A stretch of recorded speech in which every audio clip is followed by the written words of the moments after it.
We're here at CSC Ranches, home of Chad and Susie Chance and Hoofwatch, and we're teamed up with the WCB for the fourth leg of the WCB 2016 season, and we're going to be in Virginia at the Virginia State Fair, and we've got Mr. Terry Holst did the two-man competition, and one of the shoes from the two-man competition will be a Hind Bevel. The Hind Bevel's made out of 1 1/4 by half, and it's 17 inches long. All right, we've got 1 1/4 by half, 17 inches long. We've got 7 nails. It's punched for an E10. We have a continuous bevel from edge to edge, and the bevel goes through the heel, and then it comes around the outside edge. And then when we get to the inside edge, you can see it goes from bevel, and then you turn it up to safing.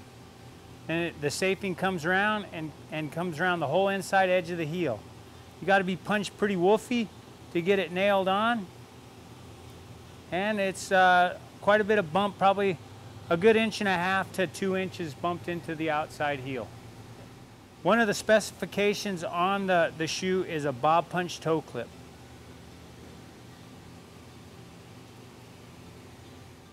This is going to be the lateral side. It's a right hind. If the toe clip was on this side, this is going to be the outside. I'm going to take 2 heats and bump up the outside, jump it up a bit, and put a considerable amount of material into the lateral side. All right, we're just going to get some material in the toe. Trying to get all width. It's a bevel, so I'm trying to get width, not thickness.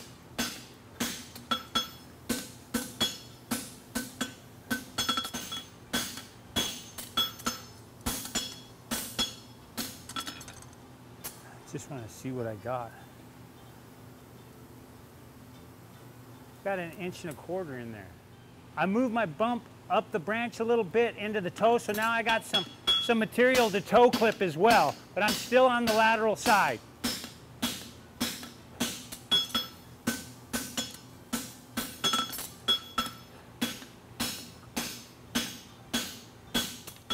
Inch and 3/4. Just a little bit over 7.5 plus 1/8 of an inch. So then I'm gonna go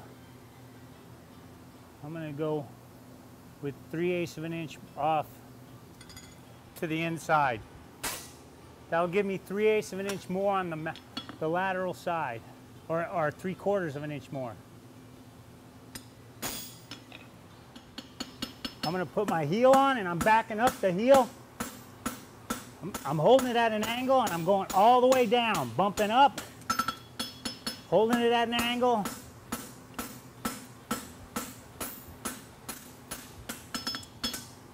Take several passes, flatten it up.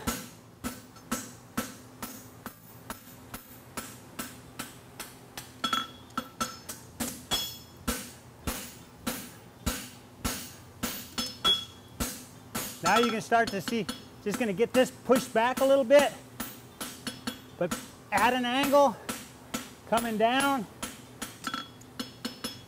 holding it at the same angle, and coming around the outside. We'll have to revisit that several times. I'm going to come like this, and I'm just going to take the corner off. Hold this end up. Take the corner off.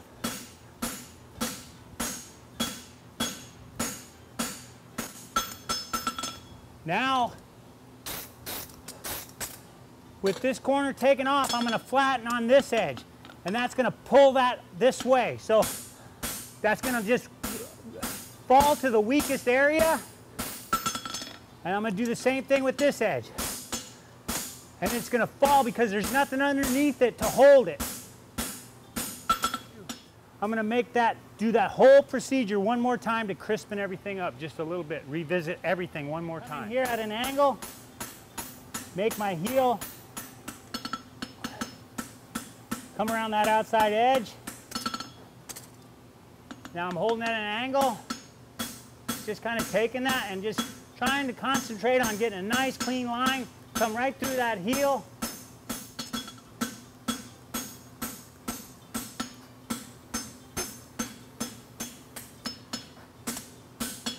All right, so now, again, this is the bevel's going this way, so when I put it on the face of the anvil, there's nothing underneath there that supports that. So when I flatten it, it pushes out quickly. And on the same thing on the front side.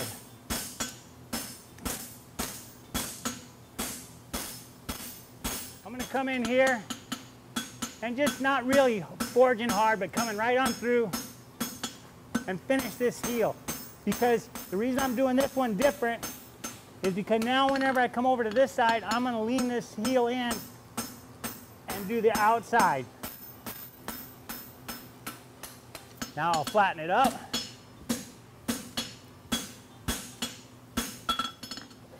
I'm going to safe about 2 or 3 inches of it, maybe 4 inches of it right there.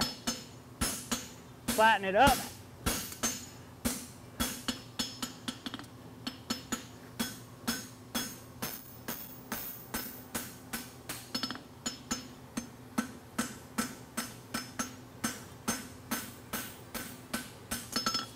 When I bring it out of the fire and I crack the toe, whether it's a left or a right, I'm going to have the bevel this direction so I can get in there with my hammer and I actually enhance the beveling.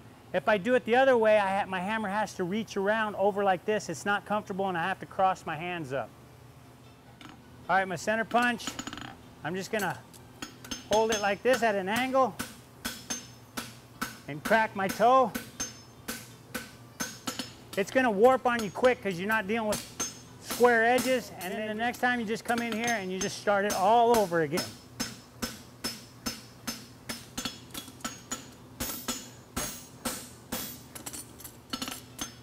I'm holding it at an angle and I'm bringing that toe up. Holding it at an angle and bringing that toe, tightening up that toe right to the very top. I got a nice localized toe, and you can see the big ridge right there, and that's what I want to get rid of. Flatten that all out of there.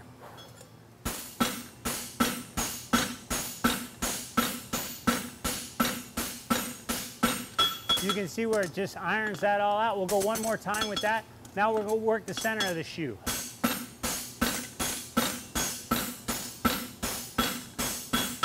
And getting our width back. The flatter and the big hammer have brought my width back, and it's brought my lines to the surface. They're kind of rolled off, but once you flatten it, it brings that line to the surface, and then you see what kind of section you have. So now we'll work on the lateral side, get some nail holes in it, and the medial side, but we'll start on the lateral side first. Forging my heel right now. Just trying to put some nice lines on there. And then making the quarter bend.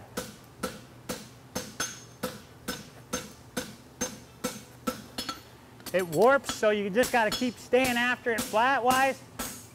Just going to hold it here and just kind of reestablish my nice lines I got on it. Do the same when you come back here.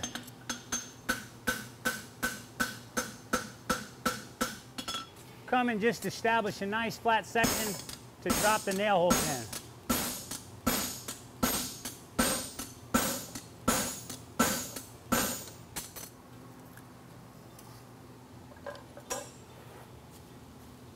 Remember, you got a bevel, so you want to go a little bit coarser than you think they should be. It's too hot to really punch, so just kind of making some nice adjustments and putting my shape in there.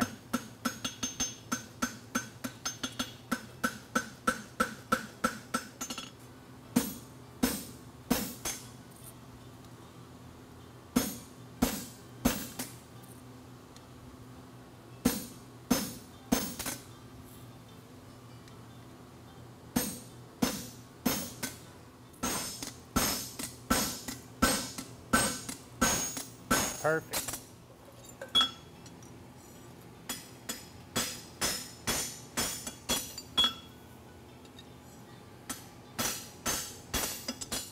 I think we're in good shape. Now we'll just go on to the medial side and get that one ironed out. It goes from bevel to safing. So right now, I'm just gonna come right through it and I'm safing and I'm going around the outside of the heel. This is the outside of my medial heel. I got the bevel, so I'm coming in here. I'm gonna put a nice line that goes all the way around.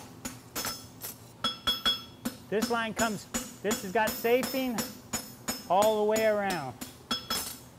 Flatten that up. Putting that heel quarter up there, finishing all the way out.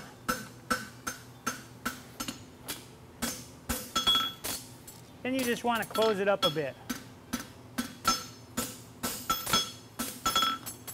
I'm going to look where my center punch mark is, so I'm going to come here and I'm going to just start beveling. Ease up, and then I'm going to safe from the rest of the way back, and then we'll flatter it.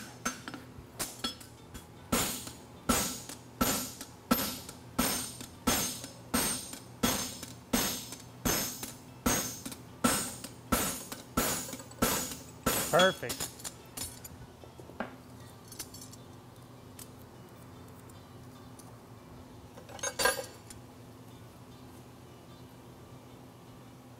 The toenail on the medial aspect of a draft is probably the one you have to be the most religious about not getting too coarse.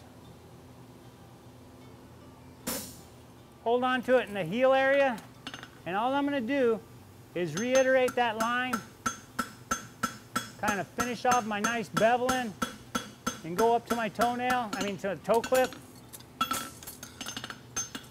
And then I come in here and I got that safing going the other way.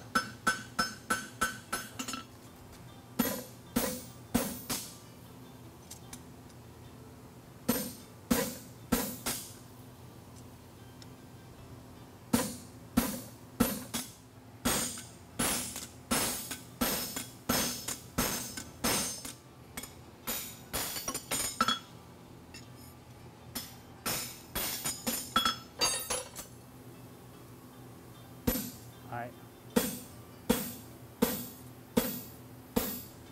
Oh yeah.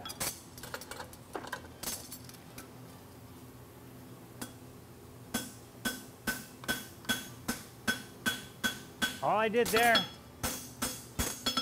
was get a little bit of flatness, and then I'll just stay at the base, stay at the base.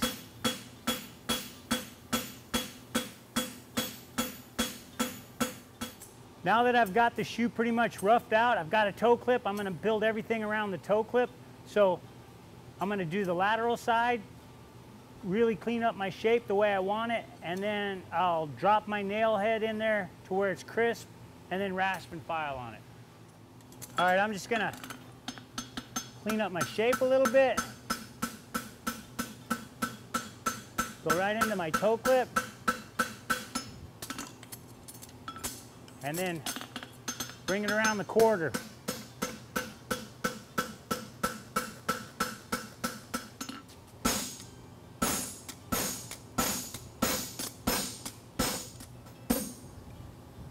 Perfect. Those are nice.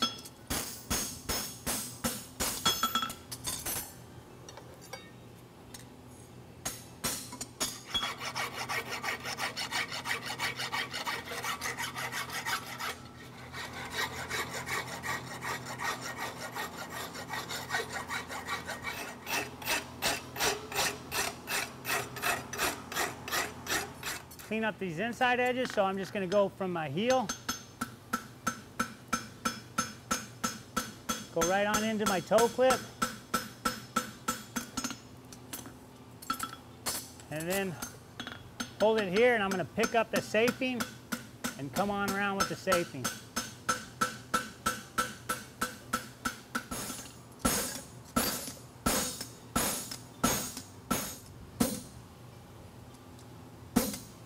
That's perfect.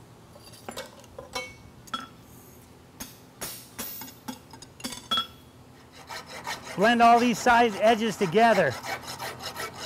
Get that top edge, because your flatter's already establish what the crisp line is. So now you're just bringing all those crisp lines together and making a nice fluid line on the inside bevel.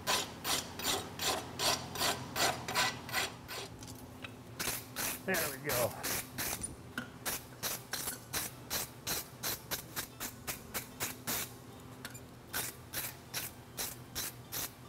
We're just finishing her up, gonna make sure it's nice and flat, and then I think we're just about done with it.